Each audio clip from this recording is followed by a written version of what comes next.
بسم الله الرحمن الرحيم الحمد لله حمدا كثيرا طيبا مباركا فيه كما يحب ربنا ويرضى أشهد أن لا إله إلا الله وحده لا شريك له وأشهد أن محمدا عبده ورسوله السلام عليكم ورحمة الله وبركاته.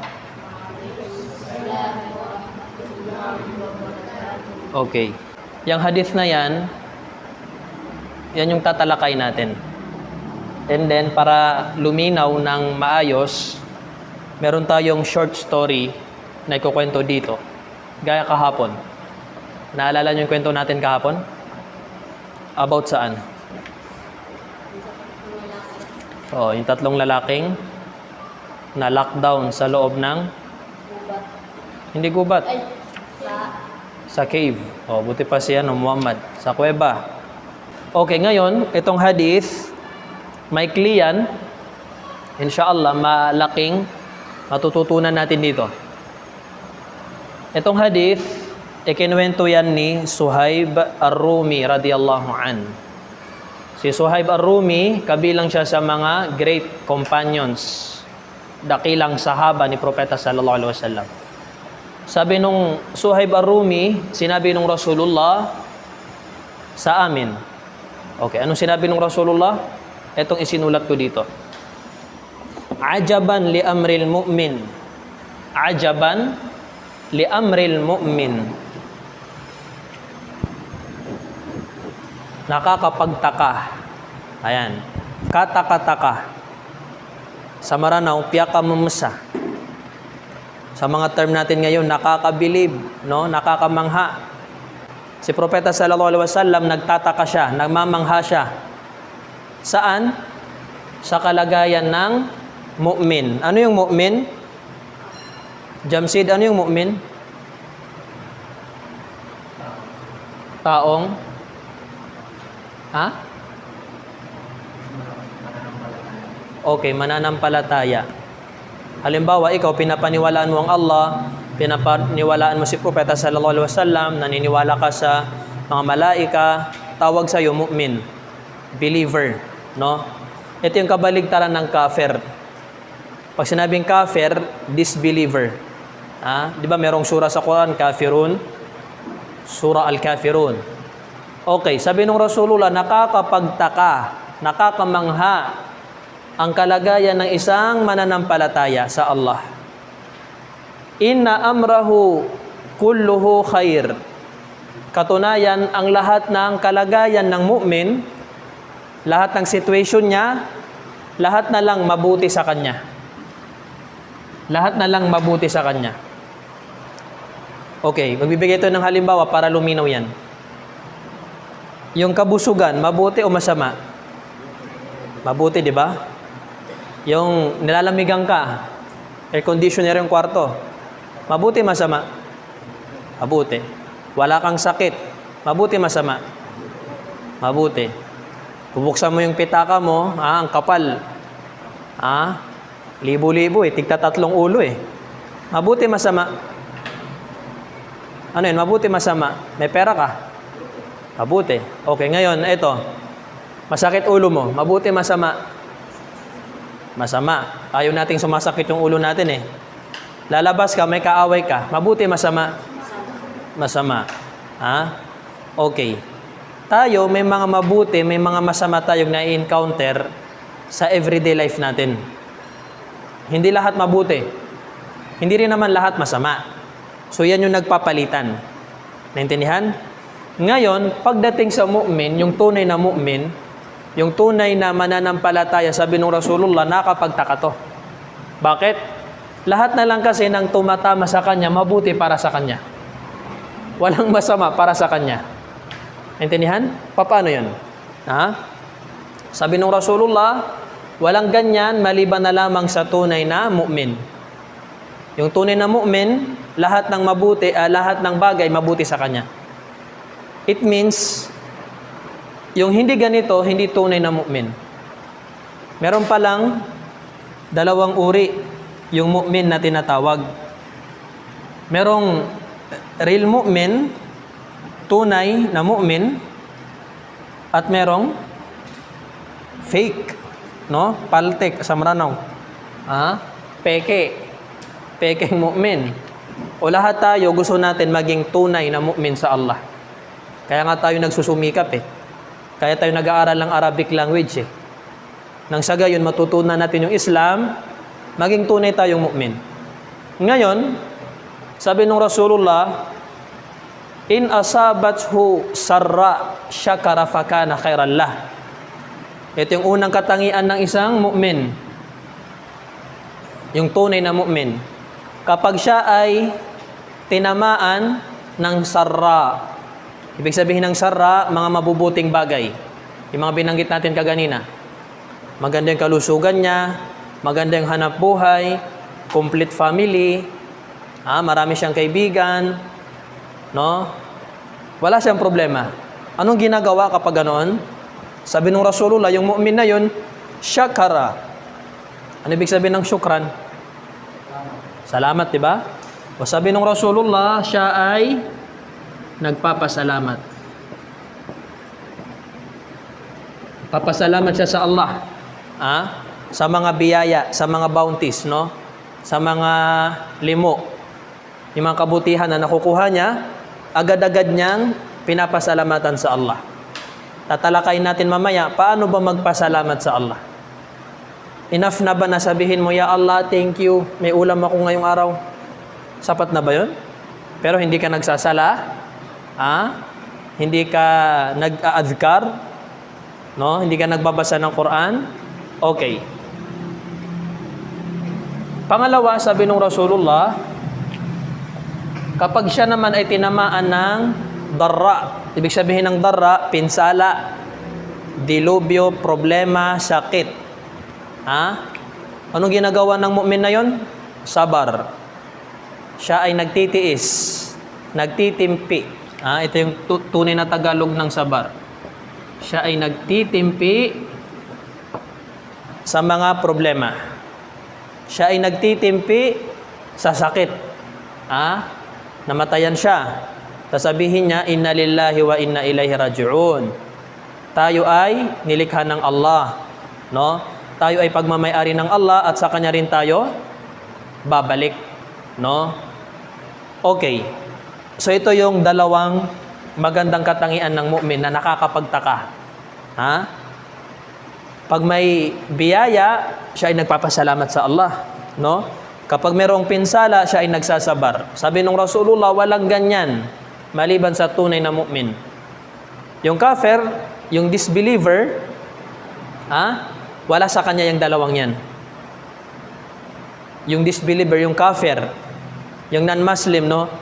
Kapag siya ay nagkaroon ng biyaya, hindi nagpapasalamat sa Allah. Ganon din, pag may problema siya, hindi siya nagsasabar. Anong ginagawa ng kafir? Nagrereklamo. Nagrereklamo siya. Ya Allah, bakit mo ako ginawang mahirap? Ya Allah, bakit mo ako ginawang mahina? Nagrereklamo siya ngayon. O di kaya sisisihin niya lahat ng nasa paligid niya. Naintindihan nyo? Kapag meron siya nakukuhang kabutihan, nagmamalaki. No? Nagiging mayabang siya. Okay. Ngayon, ang main topic natin, itong number 1. Yung pagpapasalamat sa Allah. Yan yung ikukwento natin ngayon. Inshallah, sa mga susunod na mga araw, tatalakay natin yung sabar. Ngayon, dito tayo sa pagbibigay ng pasalamat sa Allah. Halimbawa, ikaw, Jamsid, binigyan mo si Abdullah ng pagkain inumin. And then, after niyang makuha yun, nagpasalamat siya sa'yo. Anong maramdaman mo? Sarap sa pakiramdam, di ba? Nakakataba ng puso. Maririnig mo yung syukran, kuya, salamat po. Ayan. Yung Rasulullah, kabilang sa mga sunna niya, sabi niya, Ida suni'alakum ma'rufan fakafi'u. Kapag kayo, sabi ng Rasulullah, ay ginawa ng kabutihan, no? Suklian nyo siya. Ibig sabihin, palitan nyo yung kindness ng kasama nyo. Diba? Tinulungan ka ng classmate mo. Diba? Binigyan ka ng ulam ng kapitbahay mo. Ang aral ng Rasulullah, susuklian mo. Okay, papalitan mo yun. Babayaran mo sa kanya yun. Sabi ng Rasulullah, kung wala kayong pangpalit, wala kayong maibibigay sa Kanya, sabi ng Rasulullah, kayo ay magpasalamat sa Kanya. Kahit salita lang. No? Papasalamat ka sa Kanya. Jazakallahu khairan. Yung pala ang kanawan ng Allah ng kabutihan. No? Kung hindi mo kayang i-Arabic, itagalog mo na, imaranaw mo. Balasang ka wallah. Naway palitan ng Allah yan ng mabuti. No? Okay. Yung pagpapasalamat, sabi ng mga ulama natin, hindi yan magiging tama, maliban na lamang kung isa sa katuparan mo yung tatlong bagay. Merong tatlong bagay. Pag hindi ito nakita sa isang tao, hindi siya nakapagpasalamat sa Allah. Kahit 100 beses mo pa sinabi, Ya Allah, thank you, salamat po. Pero wala sa itong tatlong to, hindi ka nakapagpasalamat sa Allah ng tunay na pagpapasalamat. Ano yon? Una, i-acknowledge mo, no? Tatanggapin mo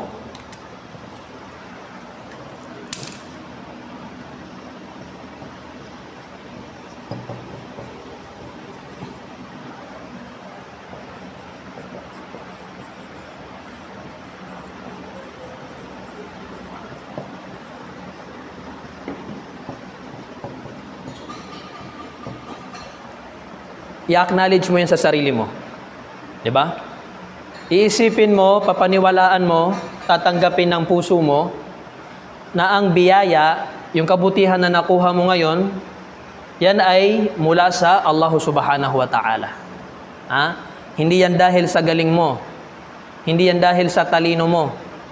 Hindi yan dahil sa sikat ka, kaya mo nakuha yan. Dahil yan sa bigay ng Allah subhanahu wa ta'ala. Yung kaalaman, yung knowledge, biyaya yan. Isa sa mga dakilang biyaya ng Allah na ibibigay niya sa alipin niya, kaalaman. Okay. Ngayon, may kaalaman ka sa Islam, isa sa puso mo na yan ay biyaya sa'yo ng Allah. Hindi yan dahil sa magaling ka. Hindi yan dahil sa genius ka. O di kaya, hindi dahil sa fast learner ka. Naintindihan nyo? O di kaya, halimbawa, maganda yung kabuhayan mo, marami kang customer araw-araw, isipin mo na mula yan sa Allah. Hindi yan dahil sa galing mo magtinda. Hindi yan sa pagiging experience mo, no? Ano tawag doon? Marami kang kasanayan. Hindi yun, no? Okay. Dito pa lang, bagsak na ang karamihan. Dito pa lang, bagsak na yung karamihan. Yung iba kasi, inaakala niya dahil yun sa galing niya, dahil sa talino niya, experience, dahil sa diploma niya. Kinakalimutan niya ang Allah subhanahu wa ta'ala. Okay, pangalawa, sasabihin ng salita. Ibig sabihin, ito na yung thank you. No? Ito na yung sinasabi nating salamat po ya Allah. Number 2 lang yan. Sasabihin mo yung pagpapasalamat mo sa Allah. No? Bakit kailangan sabihin? Yung salita kasi patunay yan ng nasa puso mo. Di ba yung mga balik Islam, pag nagbabalik Islam, kailangan nila mag-shahada? Bakit kailangan mag-shahada? Kasi sabi ng mga scholar, mga ulama natin, yung sinasabi ng tao, resulta yan ng nasa puso niya. Resulta yan ng nasa puso niya. Naintindihan? Ngayon, nasa puso mo na ang biyaya ay mula sa Allah. Ngayon, kailangan mong sabihin. Sasabihin mo na ngayon. Salamat ya Allah. Okay. And then, 4 pala to, sorry. Gagamitin mo ang biyaya saan? Sa pagsamba sa Kanya.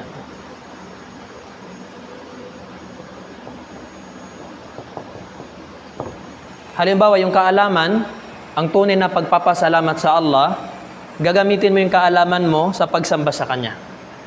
Paano? Ituturo mo sa mga tao. Hindi sapat na natuto ka lang, stock knowledge, no? Pero hindi ka nag-iimam, hindi ka nagwawasyat, hindi ka nagtuturo. Ano sinabi ng Rasulullah patungkol sa Quran? Khairukum man ta'allama al-Qur'ana wa 'allamahu. Ang pinakamabuti sa inyo, ang pinakamainam sa inyo ay siyang pinag-aralan ng Quran at kanyang itinuro sa iba, ibinahagi sa iba.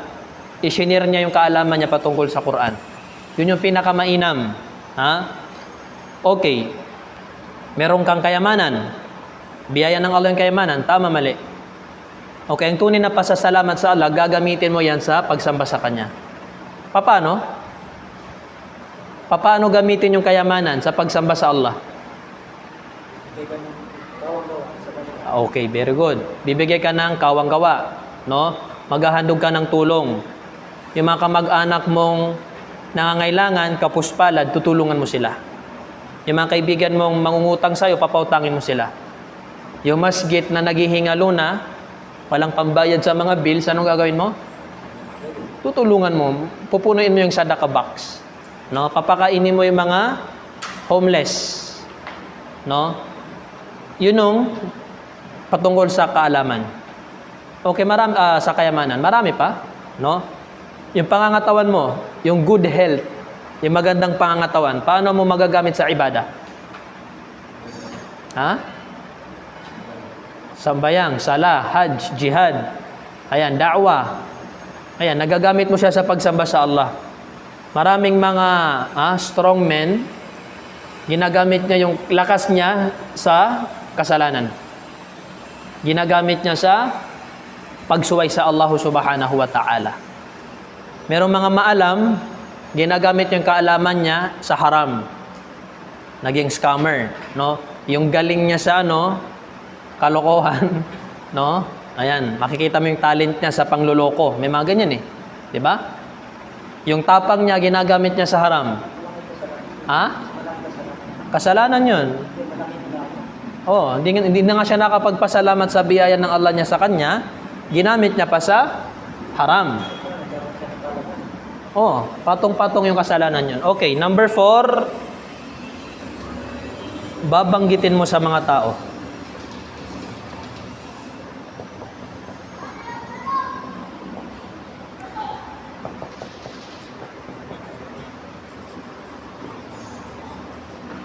Ito may condition to. Yung biyaya ng Allah, sabi ng mga ulama, babanggitin mo sa mga tao. Paano? Babanggitin mo sa kanila ng ganito. Bro, itong bahay ko, ano yan?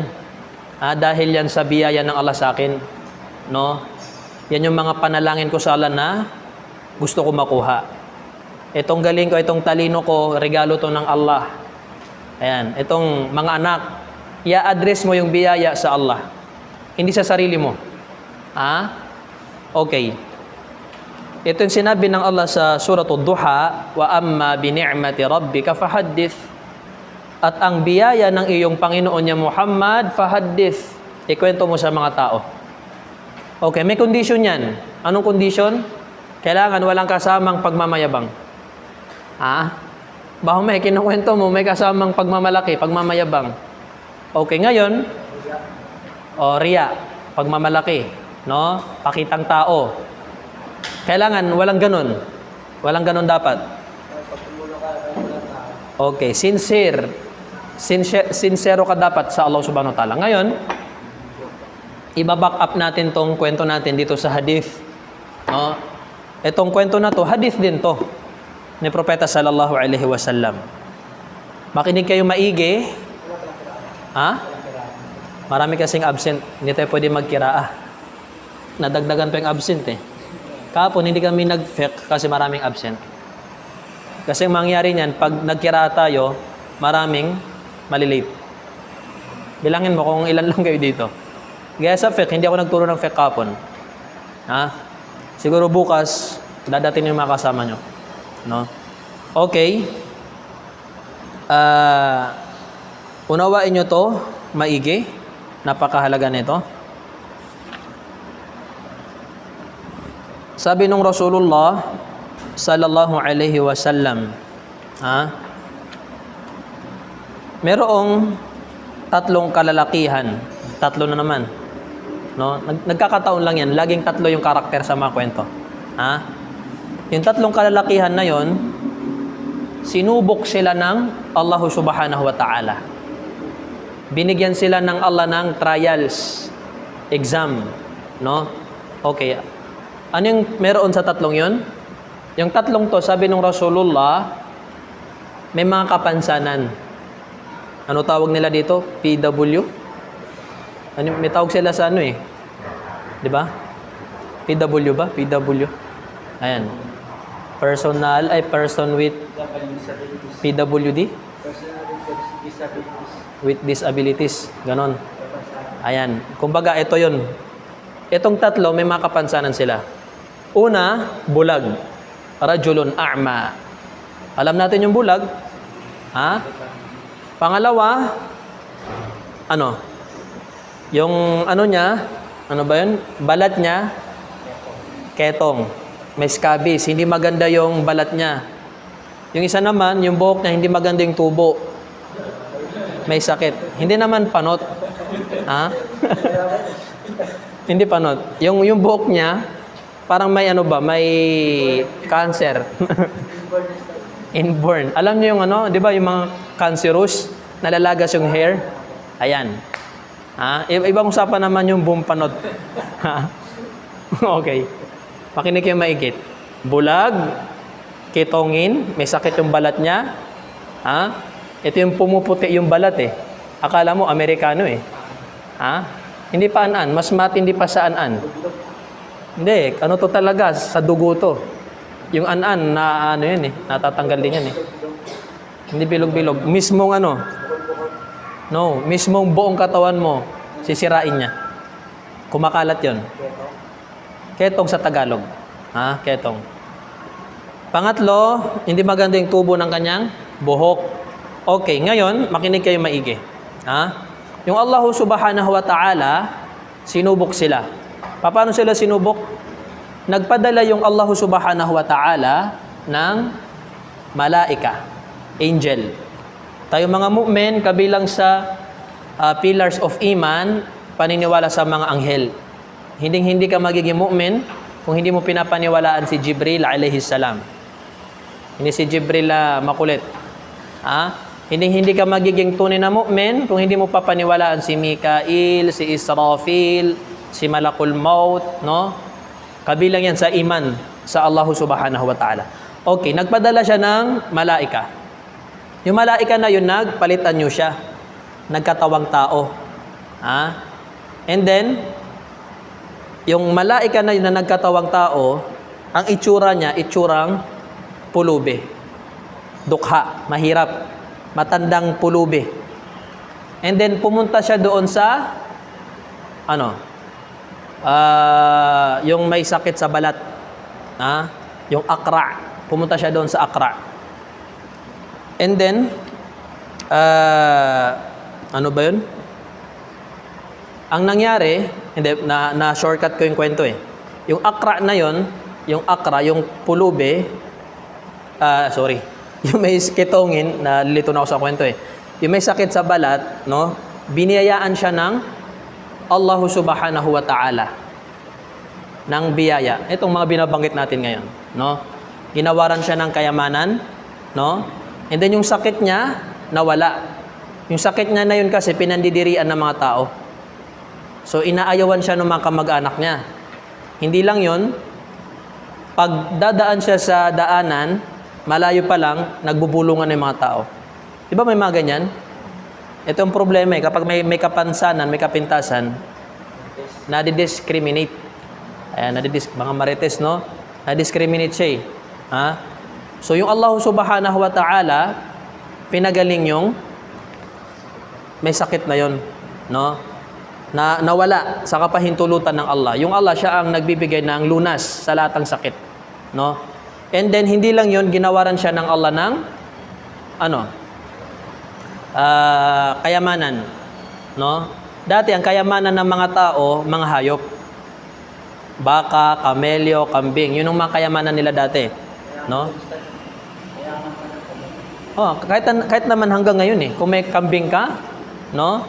Mahal yan. Kung may kamelyo ka, may bakahan ka, may farming ka ng ano, cow farming. Okay. And then, lumago yung kabuhayan ng lalaki na yun. Kumbaga biglang napalitan yung ano niya, yung kalungkutan niya ng kasiyahan. Yung pangalawang lalaki, yung may sakit yung hair niya, yung scalp, no? Ganoon din, pinangyari ng Allah na gumaling yung karamdaman niya. And then ginawaran siya ng Allah ng biyaya. Ang biyaya na ibinigay sa kanya ng Allah, dumami yung alaga niyang kamelyo. Ito yung pinakamahal sa lahat, kamelyo. Kahit hanggang ngayon, kung isa-search nyo sa Google, kung magkano yung camel, aabutan sa 100,000. Yes, sa panahon natin, pesos. 100,000. Plus. Humigit kumulang. Ha? Isang kamelyo pa lang yun. Paano kung may may farm ka ng mga kamelyo? 'Di ba? So billionaire yung taong yun. And then gumanda yung buhay ng lalaking yun. Gumanda na, no? Lagi na siyang pinupuntahan ng kamag-anak. Ganito yung mga kamag-anak natin eh. Yung mga relative natin, pag may biyaya ka, nagpipilahan sila. Hindi ka mawawalan ng bisita. Pero kapag wala ka, no, hindi ka nila kilala. Nakakalimutan nilang kamag-anak ka nila. Okay. And then, malipat tayo doon sa pangatlo, yung bulag. Yung blind, no? Yung bulag na yon, no? Ganon din. Ibinalik ng Allah ang kanyang paningin. Inborn yon, yung lalaking yon, buhat nung siya isilang, wala siyang paningin. No? And then, pinanumbalik ng Allah yung kanyang kita, yung pagtingin niya. Ginawaran siya ng Allah ng kayamanan. Anong kayamanan ibinigay sa kanya ng Allah? Sheep, yung tupa, bili-bili sa Maranao. Ginawaran siya ng tupa, and then lumago yung tupa niya hanggang sa dumami yung kayamanan niya. Pare-pareha sila, mga buntis yun. Mga buntis, no? Pare-pareha sila ng biyaya, kung titingnan nyo. Okay, ngayon, yung Allah subhanahu wa ta'ala, ipinadala yung malaika na nagkatawang tao na anyong homeless, mahirap, pulubi. No? And then, sinubok nung Allah yung tatlo. Yung malaika na yun, pumunta siya doon sa kitongin, yung may sakit yung balat. No? Lumapit yung malaika na yun, sabi niya, ako ay isang manlalakbay, traveler.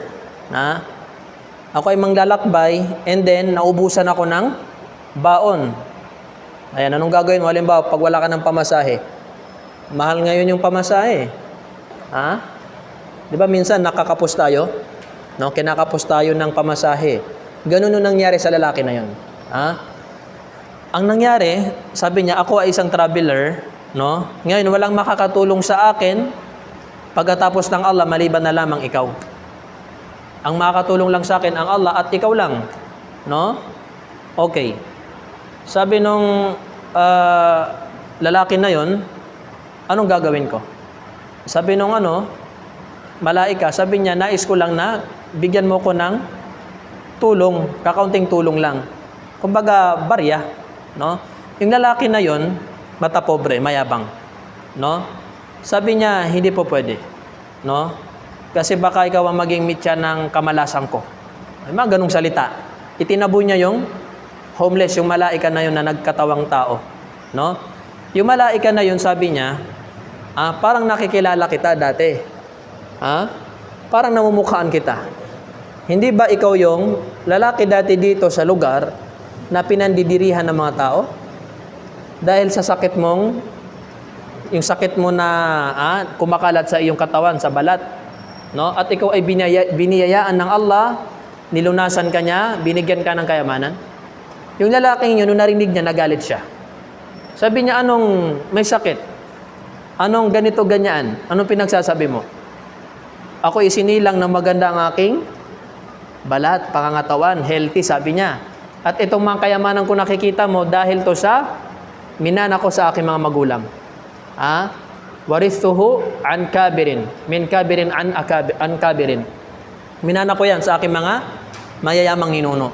Anong sinabi ng malaika? Ako'y nananalangin sa Allah, kung hindi yan tunay yung sinasabi mo, naway ibalik ng Allah ang iyong dating kalagayan. Sana bumalik ka sa dati mong situation. Ibalik ng Allah sa iyo yung sakit mo. At gawin ka niya ulit na mahirap kung sinungaling ka sa sinasabi mo. Ano nangyari? Tinupad ng Allah yung panalangin ng malaika. Yung mga malaika, katanggap-tanggap sa Allah ang kanilang mga dua. No? Okay. And then, bumalik siya sa dati niyang kalagayan. Pumunta yung malaika na yun sa character number 2. Ano meron sa number 2? Yung hindi maganda yung tubo ng kanyang scalp, yung hair. No? Sabi niya, tulog na si Dato. Dato, kung matulog, tatanungin kita mamaya. Okay. Yung homeless na yun, kung ano yung sinabi niya sa guy number 1, sinabi niya rin dito. Sabi niya, O Ginoo, maawa ka na sa akin, ako ay isang manlalakbay. Nakapos sa baon at walang tutulong sa akin, maliban na lamang ang Allah, pagkaraan ikaw. Ibig sabihin, kailangan ko ng tulong, tulungan mo ko. Yung lalaki na yun, kaparehan niya yung unang lalaki. Sabi niya, hindi po pwede kitang tulungan. Baka ikaw mag-imit siya ng aking kamalasan. No? Yung mga tao naniniwala sa mga malas-malas eh. 'Di ba? Pag nakakita ng namamalimos, tinataboy niya eh. Baka mamaya pumasok yung malas sa tindahan ko. Mali yun. Tayo mga Muslim, walang malas, walang swerte. Hindi tayo naniniwala sa mga good luck, mga bad luck na yan. Nagtitiwala tayo sa Allah, kung ano man darating, masama man yan o mabuti, tinatanggap natin. Walang bad luck, no? Walang good luck. Ang meron sa atin, qadar. Yung qadar, tatanggapin natin yan. Masama man o mabuti. Okay. Yung malaika, sabi niya, parang nakikilala kita. No? Hindi ba ikaw yung lalaking mahirap dito sa bayan na to? Ikaw ay tinatakbuhan ng kamag-anak mo dahil sa sakit mo? Inaasar ka nila? Binubuli ka nila? At hindi ka nakakakain dati sa sobrang kahirapan mo. Nung narinig ng lalaki yun, nagalit siya. No? Anong sabi niyang? May sakit. Anong mahirap? No? Nilikha ako ng Allah ng maganda ang aking anyo. Maganda ang aking buhok. No? Kilala ko ng mga tao sa kakisigan. At ang lahat na nakikita mong yaman sa aking likod, lahat yan minana ko sa aking kamag-anak. No? Umalis ka dito, baka malasin pa ang aking kabuhayan. Okay, ano nangyari? Yung malaika na yun, nagdua, Ya Allah, no? Kung ito ay sinungaling, no? Sa kanyang mga sinasabi, ibalik mo nawa ang kanyang dating kalagayan sa kanya. Yung Allah, tinupad yung dua ng malaika, bumalik yung karamdaman niya, bumalik yung kahirapan niya. And then, lumipat siya doon sa guy number 3. Yung blind, yung bulag, no? Yung bulag na yon, naiiba siya dito sa dalawa. Naiiba yung kalagayan niya. Kung yung dalawa, mata pobre, mayabang, nagmalabis, no? Ito, humble, napagkumbaba. At saka, tumutulong siya sa mga kapuspalad. Yung malaika na yun, sabi niya, Ginoo, ako'y isang traveler, naglalakbay, kinapos ng baon sa daan, at walang tutulong sa akin upang ako'y magpatuloy sa paglalakbay maliban sa Allah at sa'yo. Tulungan mo ako sa aking problema. Anong sinabi ng lalaki? Anong tugon niya? Anong response? Sagot ng lalaki na yun? Alam ko, narinig nyo tong kwento na to, no? Tama? Anong response ng lalaki? Sabi niya, kapatid, nakikita ko sa iyo ang aking sarili dati. Dati sabi niya, katulad mo rin akong laging humihingi, nangangailangan. No? At dahil sa biyaya ng Allah, pinagaling niya ang aking karamdaman, which is, dati bulag ako, sabi niya, hindi ako nakakakita, itinaboy na ako ng kamag-anak ko. At hindi lang yon, lahat ng nakikita mong kayamanan, yung mga tupang, nanginginain ng mga damo, lahat yan, pagmamayari ko, na ibinigay sa akin ng Allah. Ngayon kapatid, kung ano man ang nais mong kunin, kunin mo na. Kunin mo na. Hakutin mo na, gusto mong hakutin.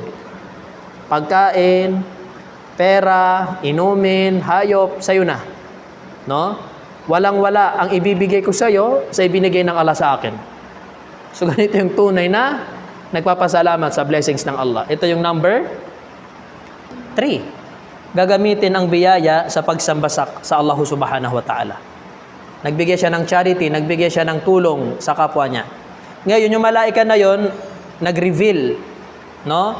Isiniwalat niya kung sino siya. Sabi niya, o alipin ng Allah, amsik alayka malak. Pangalagaan mo yang biyaya ng Allah sa'yo. No? Hawakan mo yung biyaya ng Allah, pangalagaan mo yan, ingatan mo yan. No? Sapagkat ikaw ay pumasa sa pagsubok ng Allah. At ang dalawa mong kasama ay bumagsak. No? Okay. Yang kwento na yan, ikinuwento yan ng Rasulullah kay Abu Bakar as-Siddiq, kay Umar, kay Uthman, kay Abu Hurairah, sa mga sahaba. Kung papansinin nyo yung kwento, parang kwentong pangbata, di ba? Tama? Parang ito yung mga nababasa natin sa textbook natin sa Pilipino di ba? Pero yung nilalaman niya, kung i-implement mo, kung isasabuhay mo yung nilalaman niya, no? Naisabuhay mo yung nais ng Allah sa'yo. Ang tanong dito, ano ba ang nais ng Allah sa atin? Bakit niya tayo dito pinangyari, pinilikaw sa dunya? Bakit? Para magsambayang, para sambahin ng Allah. Tama. Para pasalamatan siya sa kanyang mga biyaya. Dito sa dunya, dito sa ibabaw ng dunya na ating ginagalawan, dalawa ang namumuhay dito. Mu'min at saka kafir. Dalawa lang. Walang nasa gitna. Yung munafik, kafir din yun. Naintindihan? Iba nga lang yung tawag sa kanya. Pero dalawa lang talaga ang tunay. It's either naniniwala sa Allah o di kaya hindi naniniwala sa Allah. Dalawa lang. Ngayon, yung kafir, anong sinabi ng Allah patungkol sa kafir? Sa suratu Muhammad, sinabi ng Allah, وَالَّذِينَ كَفَرُوا يَتَمَتَّعُونَ وَيَأْكُلُونَ كَمَا تَأْكُلُ الْأَنْعَامُ وَالنَّارُ مَثْوًى لَهُمْ. At ang mga kafaru, ikinukwento nung Allah kay Propeta sallallahu alaihi wasallam yung kalagayan ng mga kafir. At ang mga kafir, ya Muhammad, mapapansin mo sila ay kumakain dito sa dunya. Umiinom. Yatamatta'un, sila ay nag-e-enjoy. Anong Tagalog na nag-e-enjoy? Nagsasaya, no? Kanilang tinatamasa ang iba't ibang kaginhawaan, no? Sila ay kumakain katulad kung paano kumakain ng mga hayop. Ngayon, inihalin tulad ng Allah yung mga kafir sa mga hayop. Bakit? Yung hayop kasi wala silang ginagawa, no? Kain tulog lang sila. Yung mga kafir, tao yan Tao yung mga Christian, yung mga Yahud, yung mga sumasamba sa ribulto. Tao sila na merong iniutos sa kanila ang Allah. Ano yun? Sambahin nila ang Allah. Kaso nga lang, hindi nila ginagawa. So ngayon, tumulad sila sa mga hayop. Diba? Mas better yung hayop kasi yung hayop walang utak. No? Sabi ng Allah, فَالنَّارُ مَثْوًى لَهُمْ. No? Ang apoy ng imperno, ang siyang karapat-dapat na kanilang matirhan sa kabilang buhay. So ipinangako ng Allah, no, na ang kanilang magiging huling hantungan, huling tahanan ay ang nar. Fa amma man tagha wa athara al-hayata ad-dunya fa innal jahima hiya al-ma'wa. Sabi ng Allah sa suratul Nazi'at, at sino mang tao ang tagha, magmalabis, magmayabang, magmalaki at hindi niya sinamba ang Allah, wa athara al-hayat ad-dunya, at mas ginugusto niya ang kamunduhang bagay, no? Siya ay naging busy, naging abala sa dunya, fa innal jahima hiyal ma'wa. Yung jahim, yung imperno, no, yung parusa ng Allah sa imperno ang kanya magiging huling hantungan, magiging tahanan, no? Okay. So yan yung situation ng kafir. Yung mu'min naman, yung mu'min, etong binanggit ni Propeta sallallahu alaihi wasallam sa hadith. Dalawang kalagayan ng mu'min. Kapag tinamaan ng kabutihan, papasalamat sa Allah, no? Pag tinamaan ng pinsala, anong gagawin niya? Titimpi, magsasabar, lahat mabuti, no? Hindi siya nagrereklamo, no? Hindi siya nagiging matapobre, mayabang. Bagkus tinatanggap niya lahat ng nangyayari sa kanya sa Allah. Tama? Minsan may makikita kang laging naninisi. Lagi siyang naninisi. Tumirik halimbawa yung kotse niya, hindi siya nagsasabar. Anong gagawin niya? Sisisihin niya lahat ng tao sa paligid niya. Dahil to sa dahil sa inyo to no? Ako'y naplatan. Sisisihin niya yung mga tao. No?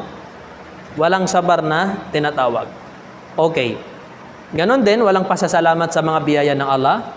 Kumakain araw-araw, araw-araw umiinom, araw-araw gumigising ng walang sakit, walang problema. Pero hindi mo sa kanya maririnig yung mga papuri sa Allah. Hindi mo sa kanya maririnig yung alhamdulillah, no? Yung Rasulullah kabilang sa mga aral niya, pag nagigising tayo, anong sinasabi natin pag nagigising? Alhamdulillahilladzi ahyana ba'dama amatana wa ilaihin nusyur. O tingnan nyo, pasalamat to sa Allah. No? Ang lahat ang papuri ay sa Allah lamang, siya na hinayaan niya tayong mabuhay muli pagkaraan nating matulog. Pasasalamat yon. Marami mga natutulog na hindi na gumigising. No? Pwedeng dumating na sa kanya si Malakul Maut sa higaan niya, no?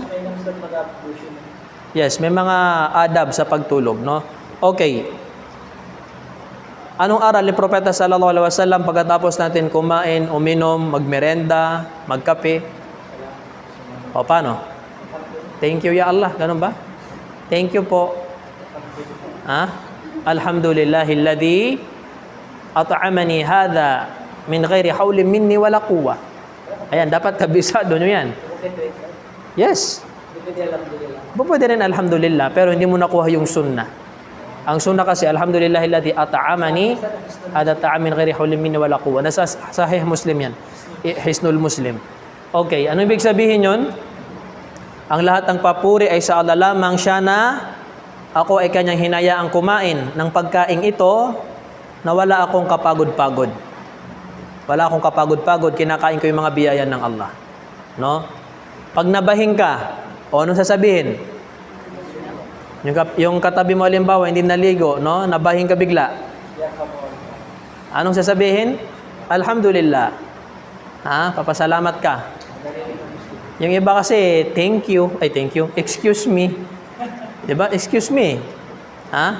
Bakit natin kailangan purihin ng Allah kapag nababahing tayo, naaching tayo? Lumabas yung dumi? Okay. Isang dahilan yan, ito, napag-aralan to sa medicine, tested and proven to. Napatunayan to ng mga doktor, yung mga nag-aaral ng respiratory, itong lungs and heart. Kapag nababahing daw yung tao, naaching tayo, sa tuwing umaaching tayo, yung segundo na yon, humihinto yung heartbeat natin. Yung heartbeat natin, hindi yan pwedeng huminto. Ni kalahating segundo, hindi yan pwedeng huminto. Pag huminto yan, patay ka na. Kaya yung heartbeat, mabilis tibok niyan. Di ba? Segundo-segundo, tumitibok yan. Yung mga atibba, yung mga doktor, nalaman nila, pag na-atching yung tao, humihinto yan. And then bumabalik pagkatapos natin matching. No? Ngayon, sabi nila, kapag hindi yan bumalik, pwede kang mamatay. No? Hindi, I mean, pwede siyang hindi bumalik. Na-pause. Kumbaga parang ano yan, parang ano ba, movie na na-pause. Pag hindi nag-play ulit, matutuluyan ka na. Yung pag-hatching natin, hatching, wala pang ano yan, 2 seconds yan. Sa loob ng 2 seconds, humihinto yung heartbeat. Magkakaiba tayo ng pag-hatching. Ngayon, yung Allah subhanahu wa ta'ala, pinapabalik niya sa atin yung nafas, yung hininga natin. Yung paghinga, yung ano ba yun? Paghinga. Yung hangin, no? Merong mga natutuluyan sa pagbahing. May mga natutuluyan dyan. Si Adam alayhi salam, nung lilikha siya ng Allah, nung inihipan na ng Allah si Adam ng spirit, yung soul, roh, no? Gumising siya, ano nangyari sa kanya? Nabahing siya. Nabahing. And then, pagkabahing niya, nag-alhamdulillah siya. No, nature sa tao, kilala niya na ang Allah. Nung nabahing siya, sabi niya, ang lahat nagpapuri ay sa Allah lamang. Narinig ng mga malaika. Sabi ng mga malaika, yarhamukallah ya Adam. Kahabagang kanawan ng Allah, o Adam, dahil sa pagpuri mo sa Allah. So, doon niya nakuha. No? Okay. Kapag may biyaya ka nakukuha, may bago kang damit, no? May bago kang school supplies, may bago kang gadget, cellphone, no? Sana all. May bago kang biyaya mula sa Allah, mag-alhamdulillah ka. No? Merong hadith na na-mention, sabi ng Rasulullah, sino man ang bigyan ng Allah ng kabutihan, talino, galing, kayamanan, kung ano man. And then sinabi niya yung alhamdulillah, nagpasalamat siya sa Allah. Yung pagsabi niya ng alhamdulillah, mas better yon kaysa sa nakuha niyang biyaya. O, tingnan nyo, yung bigat ng alhamdulillah, nakakuha ka ng laptop, no? Napupuno niya ang timbangan ng kabutihan. Nakakuha ka halimbawa ng bagong laptop. No? Alam natin yung laptop, mahal yan. Mamahalin yan, 20 plus yan. Okay, lalo na yung mga bagong labas, 100,000 yan. No? Ngayon, nung nagkaroon ka ng ganyan, napa-alhamdulillah ka. Yung pag-alhamdulillah mo, mas maganda yun kaysa sa laptop mo. Yun ang ibig sabihin ng hadith. Mas mahalaga yun kung alam mo lang. Bakit? Sa kabilang buhay, yung mga tasbih natin, yung mga takbir, yung tahmid, yung alhamdulillah, yan ang mga puno natin sa paraiso. No? Yan yung mga puno natin. Intindihan?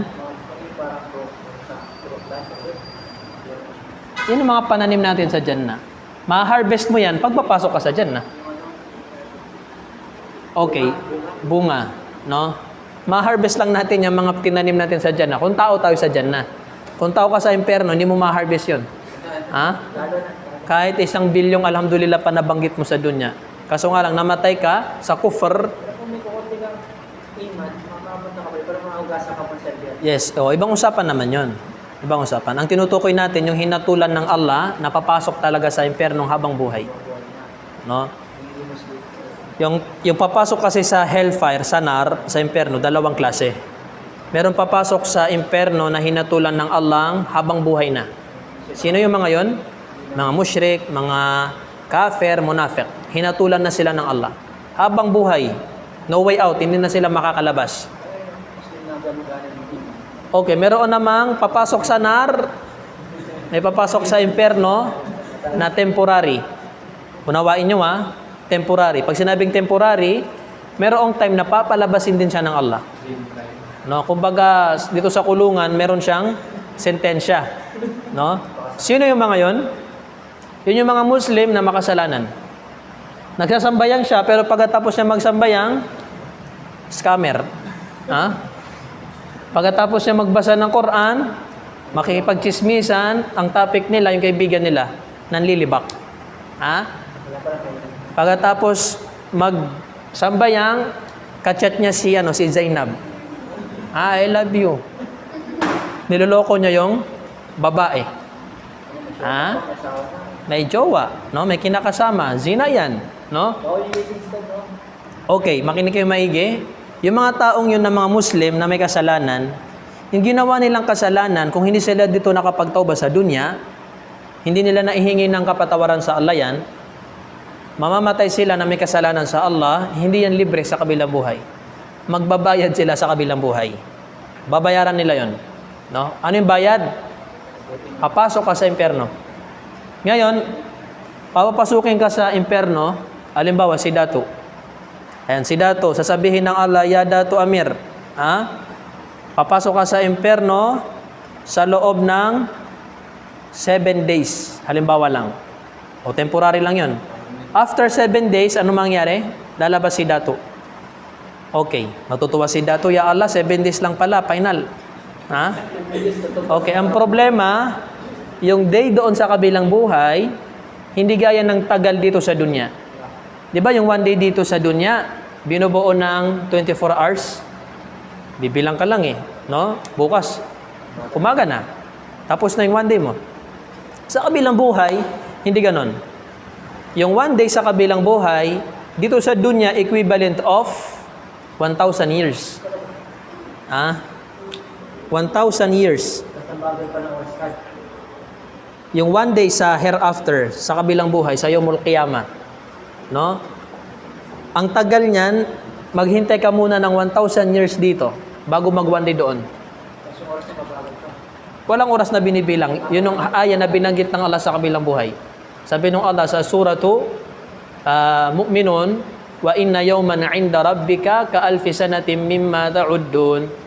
Ang isang araw ya Muhammad sa kabilang buhay ay katumbas ng 1,000 taon na kanilang binibilang dito sa dunya.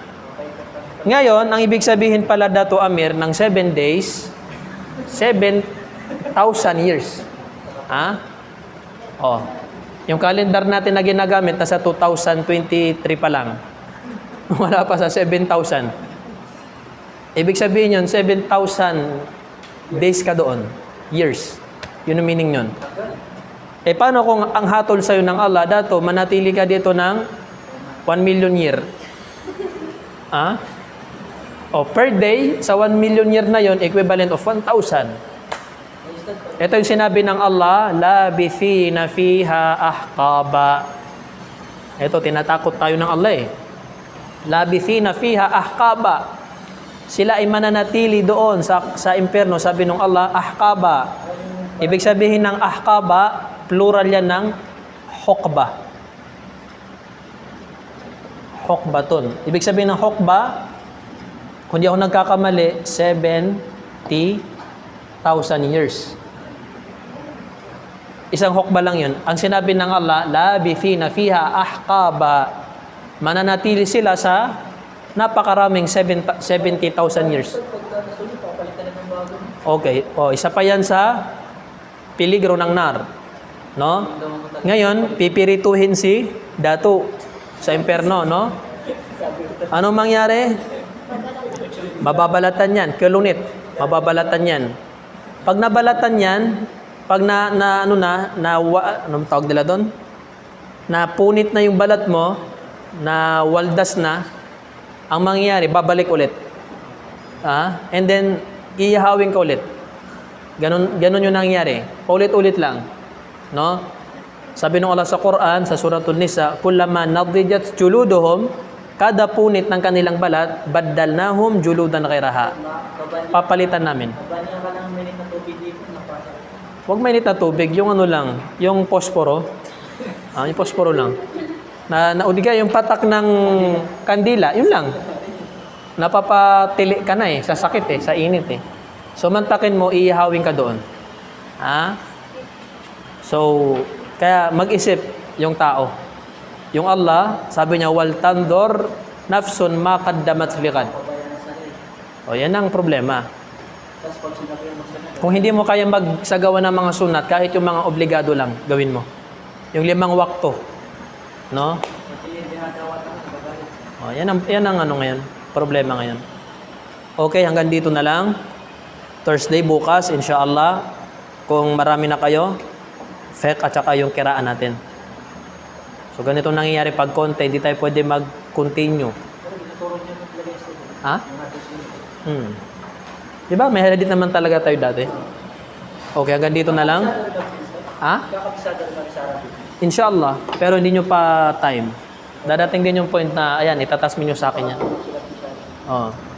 Subhanakallahumma wa bihamdik. Asyhadu an la ilaha illa anta nastaghfiruka wa natubu ilaika. Assalamualaikum warahmatullahi wabarakatuh.